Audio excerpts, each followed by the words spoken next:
You send that to me? Yeah. Here we go. Okay. Hello, this is Alpha Quadrant 6. This is Steve Novella.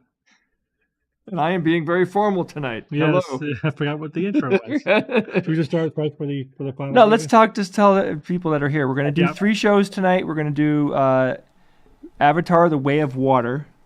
Mm-hmm. Then we're going to do Pinocchio, Guillermo del Toro's Pinocchio. Guillermo. And then we're going to talk in the third one briefly about the rumors that a particular character in the TV show Andor may or may not be a Jedi in hiding. That's pretty cool. We're going to talk about some fan theories about Andor. That's the main one. All right. Ian, are all the cameras in focus just before we start? I think we should be good. Let's see. Let's go here. That's good. Pretty good. That's good. That one's pretty good. Okay, let's do this. This one's actually a little bit out. I'll fix it. Steve is a little soft. Is that leaning forward? Like this. Mm-hmm. Great, a bot already. Let me just go ahead and ban you. Bye-bye. What was that? Bot. It's just a bot. It's just a bot. I used to love... Or I made somebody Good, Ian? Yeah, that looks way better. Thank you. Also, hello, chat. We are live on YouTube and Twitch, but we prefer you to come over to Twitch, especially for later when we show a little some Andor. So come over.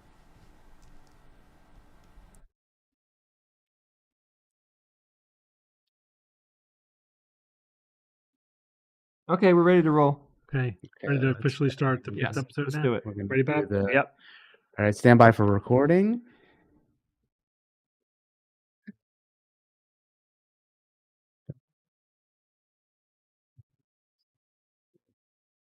Uh-oh.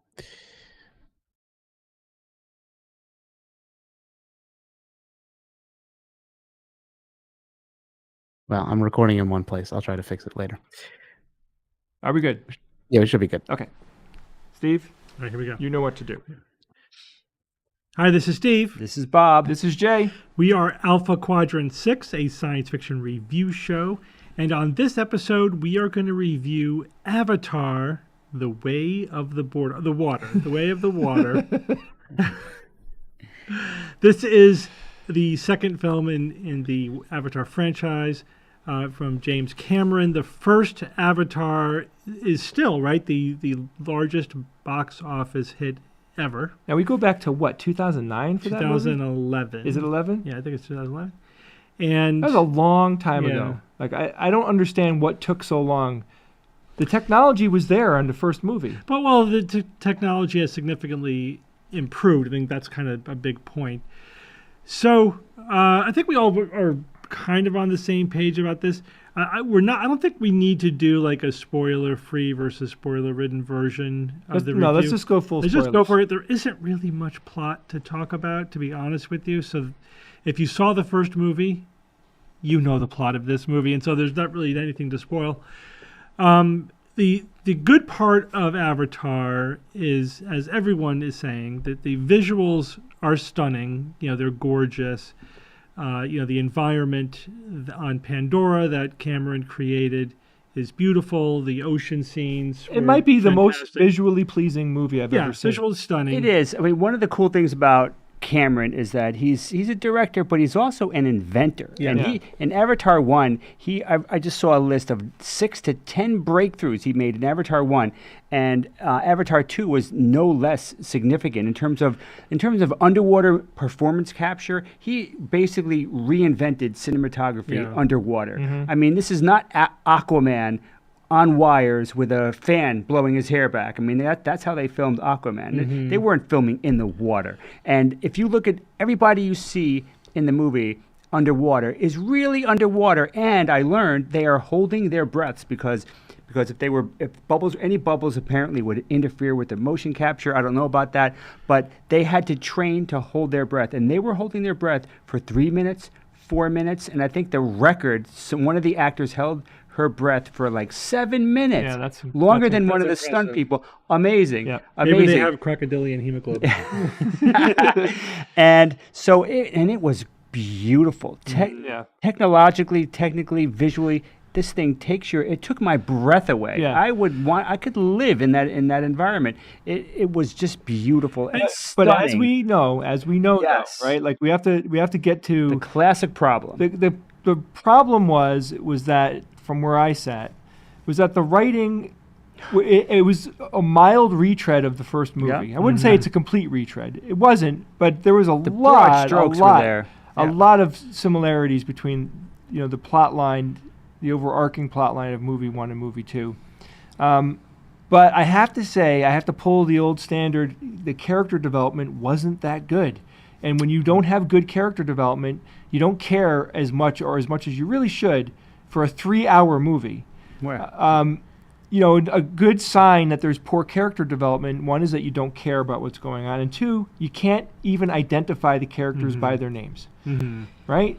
I don't like when you watch the very first Star Wars movie that came out in the late 70s, and you knew every single character's name that had a name you knew. And you could give a description of their personality, Yeah. what motivates them, what they would likely do in a scenario. Yeah, so saying the writing wasn't good is actually soft pedaling it a lot.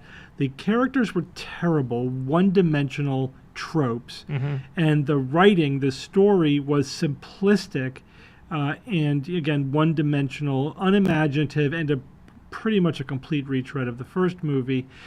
So it's almost if Cameron set out to show what happens when you make a movie that's visually stunning but with a thin character and plot line, that's what he accomplished. Because think about it, really think about it. Like, are you anxious to see this movie again? No. I mean, if I don't see it again for another 10 years. I mean, I didn't see Avatar after saw it the first time, Yeah. It was great, but that was it. I saw it. I didn't feel the need to see it again. Would you rather see a movie like Avatar, visually stunning but thin characters and plots, or a low budget movie without really great visual effects or anything, but with great memorable characters, like a and Quentin Tarantino movie, and a great story? Of course, you would go for the characters in the story every time. Here's a great example. Past 10 years, how many times have you talked about Avatar 1? Yeah, never. How many times you forgot about it? Except to mention the visuals. That's it. But even then, it's like culture forgot about it. Yeah. And to me that's extremely telling. Now imagine if Star Wars: A New Hope, 1977, it's released. That movie was a cultural phenomenon. If there was never any other follow-up in any way, we'd still be talking about that movie. Probably, yeah. Right? We probably would. But this movie, it's just so easily forgotten because there's no, it doesn't enter the cultural zeitgeist. It's just not there. It's not part of our day-to-day, week-to-week, or anything. It's just something that was like an event, like a spectacle, and that was it. I got the sense, though, with this movie, about halfway through the movie, I'm like, this movie really is just the big beginning flick of the marble of a much bigger plot line that's happening, right? And I'm just going to say it, because we said spoilers. In the first movie, the humans were on Pandora because of unobtainium, the metal, the floating metal, whatever. Like, I don't know exactly what the properties are supposed to be, but this zero gravity metal or whatever. That's not necessarily true. No? It's just really rare and there is rocks floating on Pandora. But I don't think that's because of unobtainium. I think it's because it's a moon and there's another giant planet there. It's Anyway, strong magnetic field. It was more for like the ships, I think. I thought the and metal just had those strong- properties. All right, but good point taken. The second movie, I'm sorry, I got derailed for a second. So in the first movie, they're going after unobtainium. It's going after unobtainium. In the second movie, they dropped a hint in the first movie that Earth was basically dying. Yeah. And the second movie here, they're going to take over Pandora to move humans to Pandora as a new Earth. And of course that chemical, the brain chemical of the sea life. Yeah, the brain that juice arrests aging of the Pandora whales. Right, and they can't synthesize that in their cloning labs. Their cloning is pretty advanced, but they can't clone this brain juice. Come on. So I Whatever. get the sense that all of the Pandora movies to come are all going to basically be the Na'vi against an existential fight against humans taking their planet from them. And it intrinsically bothers me because one, it's the retelling of the same story over and over again. We don't, how many times are we going to see the big battleship come in shooting with the big weapons and, the hurrah, like kind of American military might vibe, all of that. Like we did it. Right. We did that. Yeah. Like you could easily have the story be like internal to Pandora at this point. Like Jake and his family could have had conflict with other tribes or whatever. They needed Or anything else. anything else, right? Anything other than the same story. We learned nothing in this movie. 3 hours, and there were an incredibly small amount of plot got done. It was like so inefficient in terms of moving the story forward or developing the characters. Well, I've seen 30-minute shows that accomplished more character development than plot-wise. Right. There was long sequences where nothing happens. Well, Act Two wasn't really an act. Yeah, it was long and meandering, and it felt like it never ended. It was a National Geographic show. The whole middle of the movie. In fact, the thing is, this movie could have been an hour and a half long. Right? Yeah. You could have gotten the story told in an hour and a half, and then Cameron could have produced a special, like a fake, documentary about Pandora to show off the tech and the world and the sea creatures. If he really just wanted to spend time doing that, then do it. But don't make us sit through that for this absolutely razor-thin storyline. But also just the characters were... not only did they not do anything for me, they took me out of the movie. They were so, full of tropes and cliches, and like the cardboard villain, might as well have been twirling the mustache. Like really, in 10 years or whatever, you couldn't come up with a slightly more interesting motivation for these characters, or some depth, or some dilemma, or like at some point with a villain. You need to say, he has a point. You know what I mean? Like you need to have that moment course, where you're like, villain, "Ooh, what would I do if I could kind of see it from their perspective." It's, they're making the wrong choice. And Steve, on top of that, but you could see it, as opposed to just these, the Na'vi don't matter. They're savages. Let's just kill them and take the brain juice or whatever. It's just. They brought back the villain from the first movie. Yeah. Who I loved, by the way. I thought he was a great villain, and and I really did enjoy the first movie quite a bit. I thought it was fantastic. But okay, so what they do when they do this, when people who create stories and make movies like this, when they do something that so clearly obviates past actions, like I'll give you an example in Star Wars, when movie 7 came out, and you find out about like the new Empire and everything that happened in movies 4, 5, and 6 became irrelevant because they just kind of redid. The enemy came back and nothing progressed and there was no movement. Like as if there aren't a billion stories to tell in that universe. We're back where we were. So we were back where we were when this movie starts. Humans are coming in. They're being a problem. They're threatening the Na'vi. Or the third Alien movie. Yeah. Like let's just undo all the stuff. That was so frustrating. Right. The other thing is like, remember Star Trek, the motion picture, what was that, late 70s, right? Yeah, horrible movie. Horrible movie. What I remember about the movie more than anything else is that really protracted scene with the Enterprise moving through the nebula. Into V'ger, right? Yeah. Yeah, it was like moving through the nebula. Isn't that beautiful? And then we, because we were young at that time, and these kind of level of special effects were still new, and we're like, and it was God. the first Star Trek movie. Come on. It was Star Trek. The special effects were beautiful, and we were like,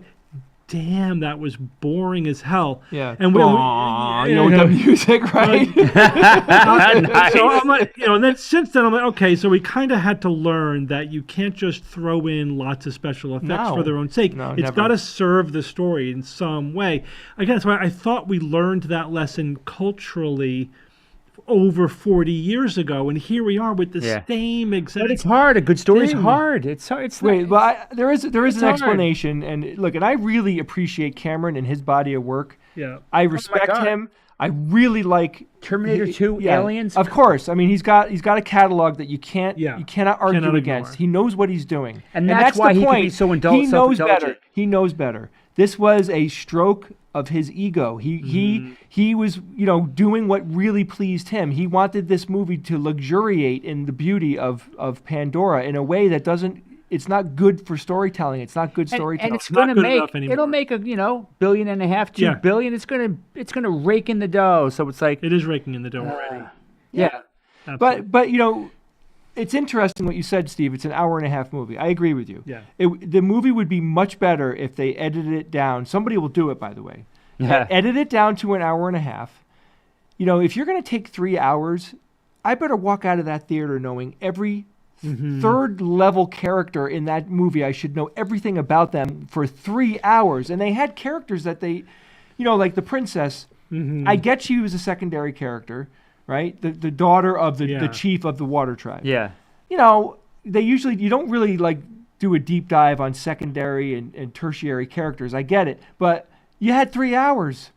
You could have had her have a half a dozen conversations with other characters for us to get to know her and her motivations you better. say that you don't usually develop secondary characters, but good shows do.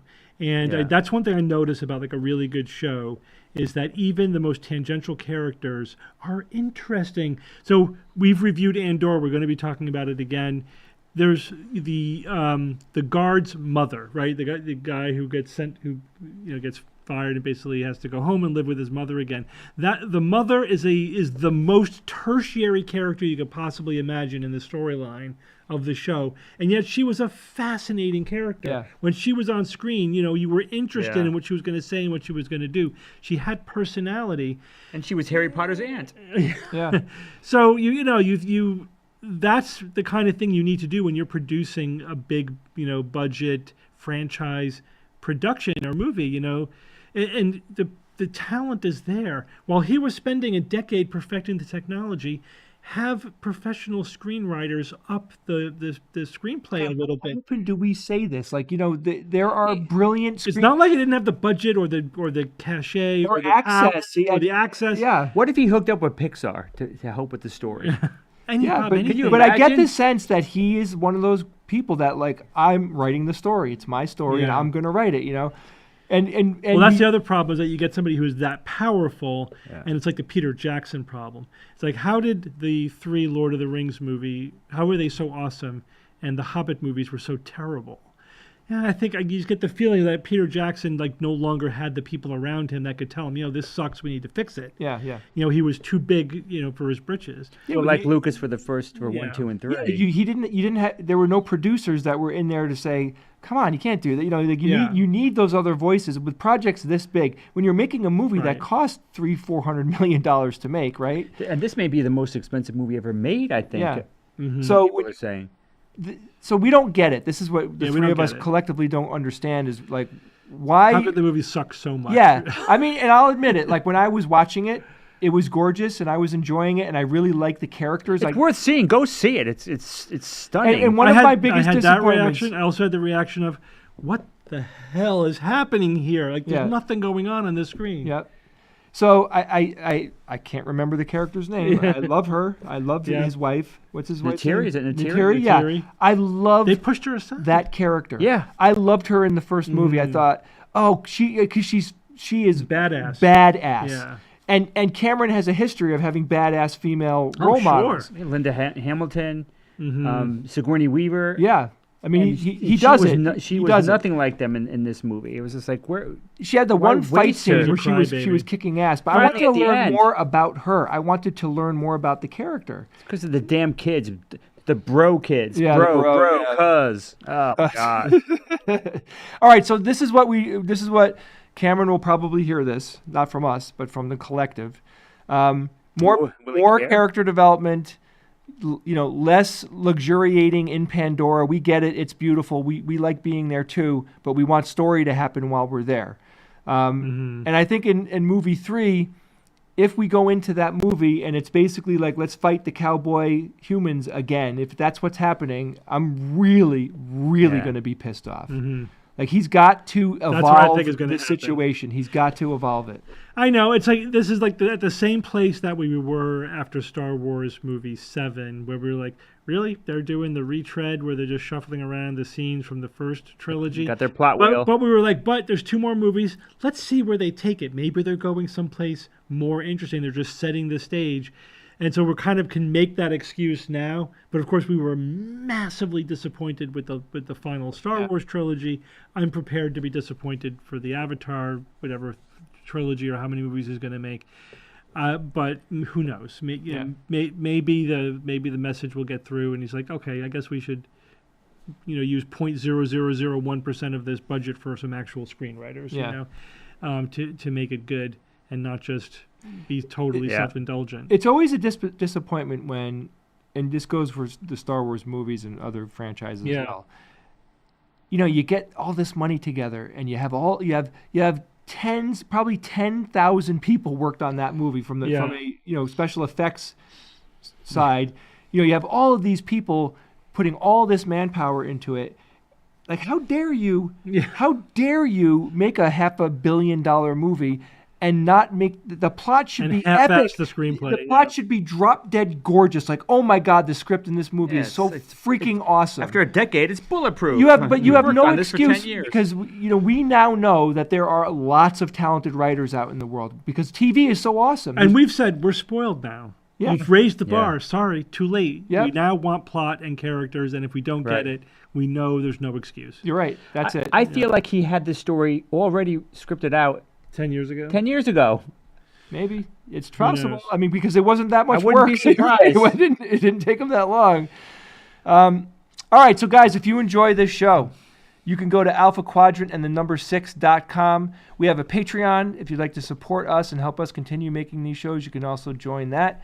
And we're on YouTube, right? All of our shows are there. And we also turn this show into a podcast, which you can listen to at your leisure on any device that you like. So please go to alphaquadrant6.com to join us, and we'll see you next week. Sweet. All right. What's next, Pinocchio? Let's do Pinocchio. So I'm just curious. Pinocchio. For those people watching. Pinocchio means in Italian. What does it mean? It's slang. Yeah. Pinocchio? Yeah. What's it mean? That's right. To people watching, how many of you saw the movie Pinocchio? Guillermo del Toro's yes. Pinocchio, not the shitty Disney live-action Pinocchio. Somebody wrote Cameron is the person that should use ChatGPT. Oh my God! I wish we were still recording the show. ChatGPT wrote the script. Holy fuck, that is awesome. It would have been better if ChatGPT did it. Yeah. A lot of people are saying that they haven't seen it yet. Yeah. All right, well, it's going to be a spoiler episode because we have to get into some details about it. It's wonderful. It's great. It's totally worth watching. What are you talking about, Pinocchio? Yeah, I mean, I'm just curious if they saw it. Well, again, you don't have to do a spoiler thing because it's Pinocchio. Yeah, everybody knows the story, but there is differences. I mean, but that's all right. It's not enough that we can't do that. We have to do a spoiler. All right, well, let's get to it, guys. We're gonna start Pinocchio now. So whenever you're ready, Ian, just tell us you're ready, recording wise. Yeah, hold on. Give me 1 second. Stop this thing. I don't have any images for it, but I can pull up some if you need. And we are rolling. Okay. Ready, guys? Hi, this is Steve. This is Bob. This is Jay. We are Alpha Quadrant 6, a science fiction review show. And on this episode, we are going to review the movie Guillermo del Toro's Pinocchio.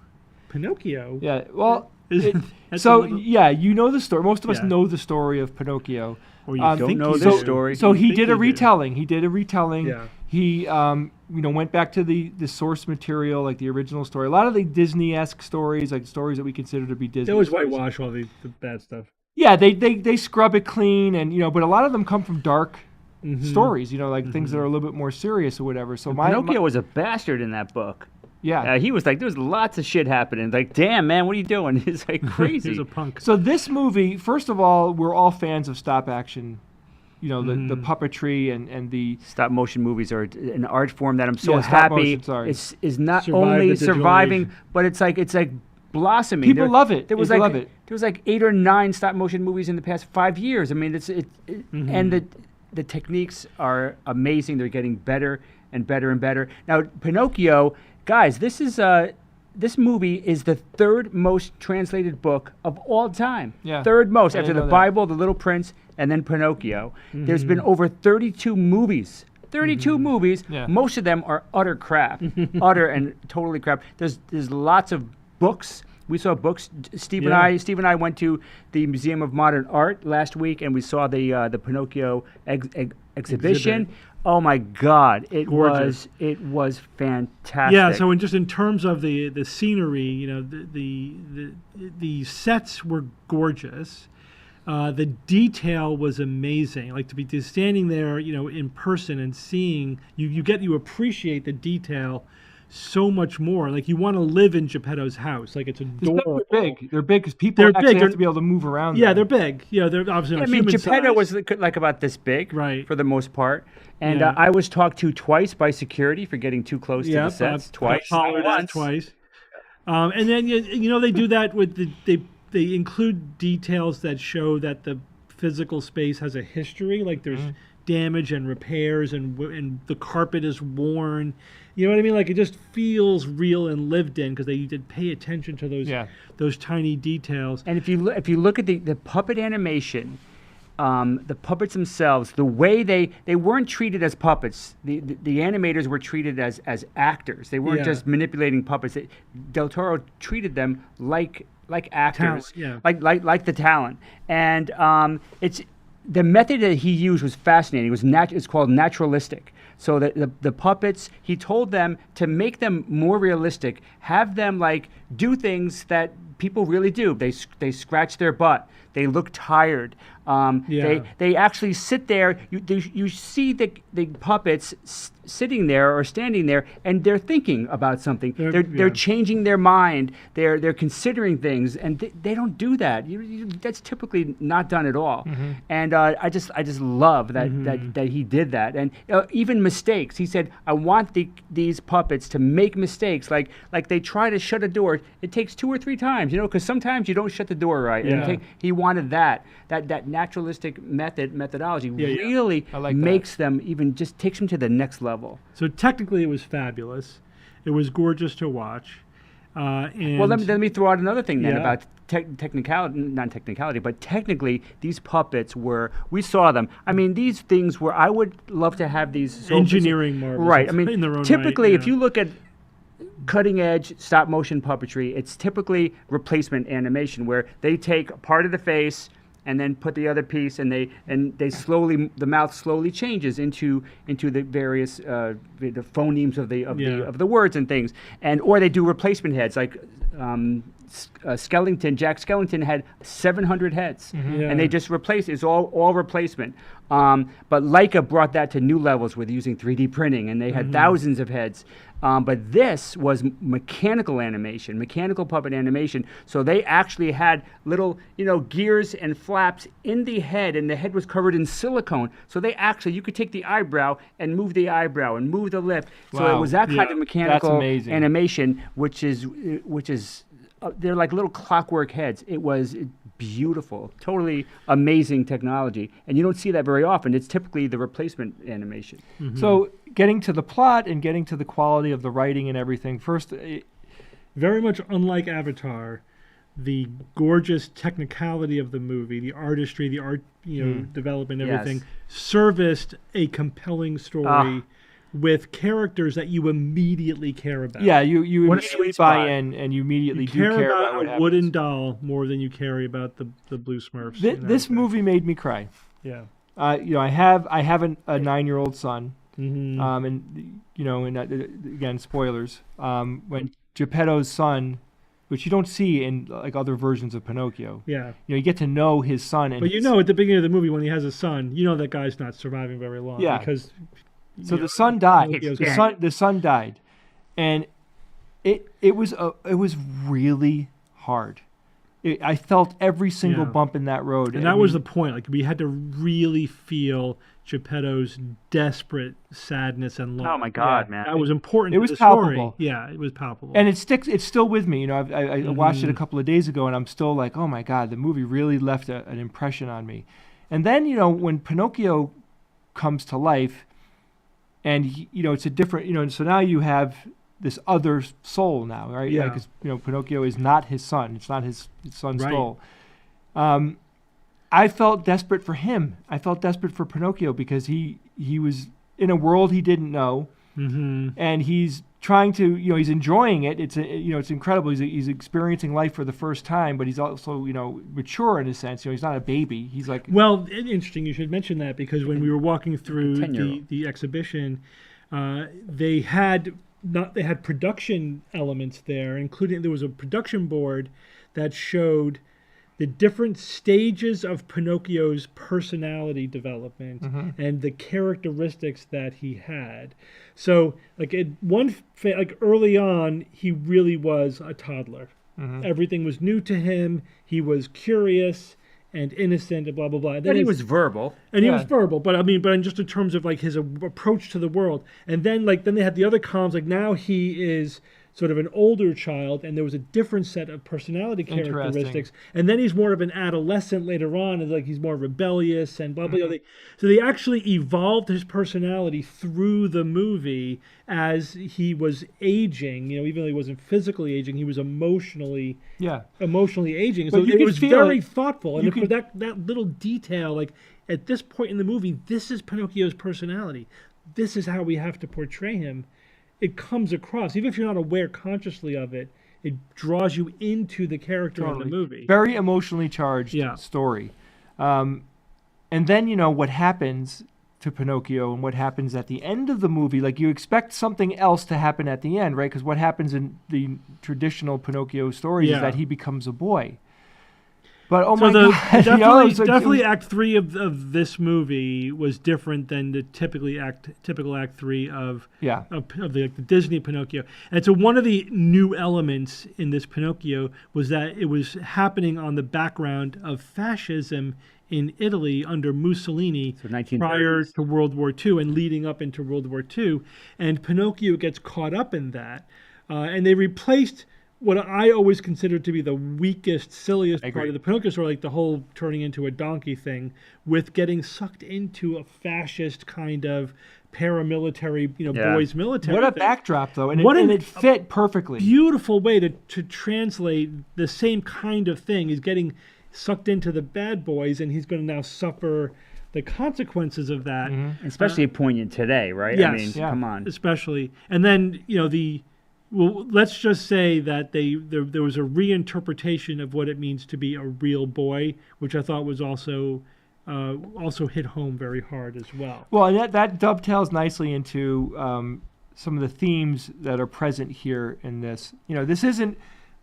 I didn't take this as a story about a man who loses his son and somehow finds another son through some magic that exists in the world, right? To me, this is a story about.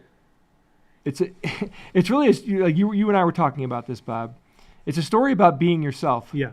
It's a story about living in your own skin and accepting yourself for who you are. Let's use Del Toro's exact words. He said, "This is becoming who you are and not transforming yourself for others."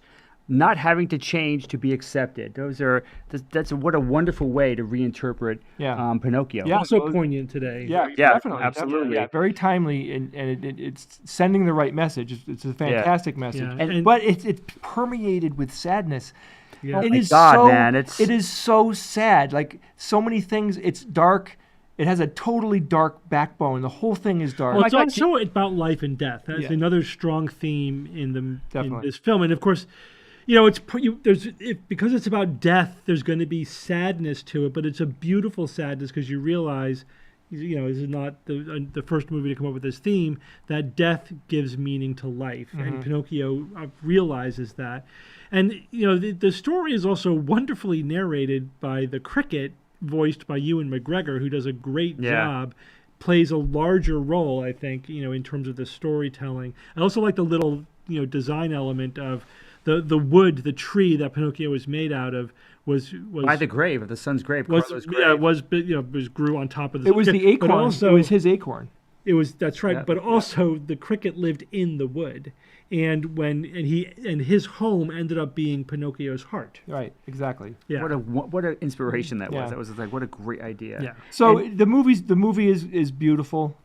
It has a beautiful heart to it. Like we were just saying, like the heart and soul of this movie is gorgeous. But it is very sad, and you'll walk away feeling this movie. You'll feel it after the movie. Oh my God! The last the last 30 seconds blew me away. Yeah. Because it went to the typical ending. I mean, not that he transformed, because he was never going to transform into a boy. He's going to be who he was, who he became, Pinocchio. But then after that happy ending, and then what happened afterwards, I can't believe, I was in shock that they went there. Yeah. Because this made it a little bit extra dark, but it was beautiful. And it was beautiful, totally beautiful. And I want to say about Pinocchio, I saw an image, the first time I saw the image of Pinocchio from this movie months ago, my reaction was, what the hell is that? I mean, what? That's Pinocchio? I watched the movie, and I immediately went to eBay to buy one because I just fell in love with that character so much. And then I went and I saw Pinocchio from the Disney Pinocchio, right? And I looked at it and I'm like, What the hell is he that? looks ridiculous. Yeah. He looks so ridiculous now. I mean, Pinocchio, this is Pinocchio now. The way he looks, obviously he's made out of wood. He's not something that's like a pseudo boy with just wooden, with weird joints. This is Pinocchio to me now, and the other Pinocchio just seems weird and like not good. Well, anymore. because it doesn't have the gravitas Yeah. anymore. Yeah, Like exactly. it was outclassed by this Exactly. beautiful Absolutely. movie. And I also think we should, before we close out, we got to talk about the soundtrack, because Yeah. it is a musical. On top of everything else, there was an interesting musical. The music had its own life and its own soul as well, right? The music. There was it was as if they came up with their own style of songs in this. Like they're very much, all the music is connected to itself. It is written in the same style. And again, like there was a song in this show called Ciao Papa. Oh my God, yeah. That I just listened to it before we went live tonight, and it started to bring tears to my eyes Yeah. again. It's beautiful. It's really a beautiful movie. And it's not overdone. Sometimes you're like, you're just waiting for the dance number to be over. Yeah. That didn't happen. No, it Some of wasn't them that. were mercifully short, which I really enjoyed that. Yeah. So this is a wonderful movie. I think we all loved man. it. And it Must shows see. you, if you're going to put that much time and effort into a technically beautiful, artistically beautiful movie, it has to be serving characters and a plot that you are also invested in. That are worthy of that. You need those three things, Yeah. to come together. This will win an Academy Award. Yeah, Without a I doubt. hope so. More I than hope one. so. It should. Sure. It should. It's the most memorable movie I've seen, I think, this year. Yeah. Oh man, tour de force. It's If tour you de told me force. that would be Pinocchio, I would have said, "Nah, come on. Yeah. Yeah, Pinocchio complete." I never thought going into it that I was going to care about this story. You know what I Yeah. mean? Like Yeah. that just goes to Well, subverting your expectations is good storytelling. definitely. too. What a vision he had, though, Yeah. right? Guillermo really knocked this one out of the park. Anyway, go see it. We highly recommend. If you guys enjoyed this episode, please go to alphaquadrant6.com. That's our website where you can see we have a Patreon, we have a podcast for this show. We're on YouTube where all of our videos live. So please go there, and we'll see you next week. Cool. That was good. Yeah. It's funny when I get an emotional connection with something. By the way, to answer the chat, no, not Pinocchio live action. We're talking about the Guillermo del Toro's Pinocchio stop action. Yeah. The live action one was terrible. I didn't even see It it. was It was like, what's the it was point? seemed like a big old cash grab in a lot of Yeah. ways. Well, Disney's making all of their stuff live action. Yeah. Yeah, I just didn't see the point of it. Yeah, I'm not into that. And somebody mentioned something about electronic control of the puppets. No, they were tweaked. They were absolutely manhandled. You could see the videos of The like, people working yeah, on like them. the people working on the puppets as they're moving. They did a time lapse The of time people lapse, that's what- yeah. manipulating the puppets, so you can see the puppet moving as they're shuffling around. Yeah, and some of the scenes, Bobby, you mentioned even when we were there, the monkey going through the circus where this stuff is happening in the background, and it's such a complicated. Yeah, if you guys watch that movie, if you haven't watched it, there's a scene where the monkey is going to the circus. It swings down on a wire and then walks through the circus grounds. He goes by the strong man lifting the weights, and he walks around things, and things are happening. That scene is the most complex scene in the entire movie. It took 2 months to plan and took a month to film, and it's 15 seconds long. Yeah. I timed it. 15 seconds. It took 2 months to prep, Wow. 1 month 3 to months film. total. Amazingly complex paid and off. It beautiful. pays Oh off. my Well, God. so, like you're watching the movie, and like you see a scene like that, and it doesn't even occur to you what it would have taken to make No. that scene because it's just seamless. The whole Yeah, experience of is course. seamless. All right, we should move on to the next. All right, so here's our final episode tonight, guys. We are going to talk about in the TV show Andor, there is a character that there is a Luthien debate rail. going on in the Star Wars community about whether or not this character is a hidden Jedi. And we have some really compelling evidence that we think points towards probably. We think the answer is likely that this character is a Jedi. So, Ian, let us know when you're ready. We'll start, Well, and then... The first thing is that everybody who's on YouTube, please migrate your way over to Twitch. I posted a link in the YouTube chat, just because we're going to be showing some scenes. But I of want to Andor talk before we flash get right by into YouTube. that. I wanna talk Well, about somebody wrote, as far as Andor, I have no interest. Convince me. Convince I me I should should care. care. All right, so bottom line is this. If you like Star Wars, right, I'm just going on the premise that you like Star Wars, but for some Even reason... if you don't, to be honest with you. Andor is... The way that I described it when we reviewed it is Star Wars for adults. So everything that I historically don't like about Star Wars or think was done poorly is typically like a lot of the things like Jar Jar Binks is always the go-to example. This TV show is serious.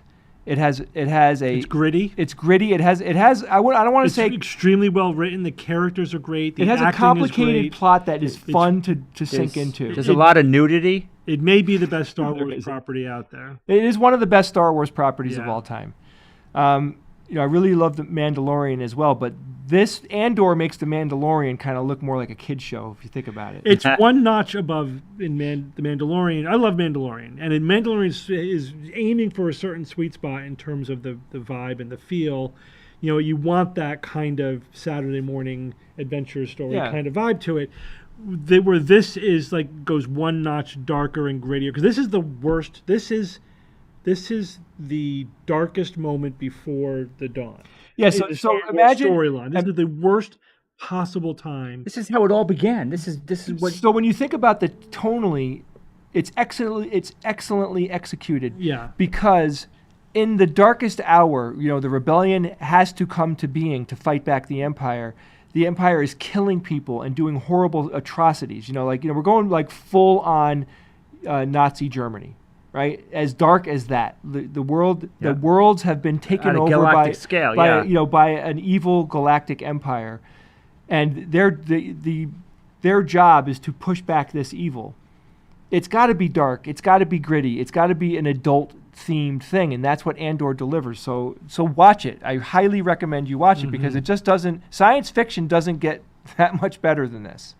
It's an incredibly intense science fiction story, in my opinion. Whatever, is it All right, science let's do it. fiction? It's science opera. Whatever, it's science fiction. All right, so YouTube, I'm All right, toggling let's do you it. off. You better come over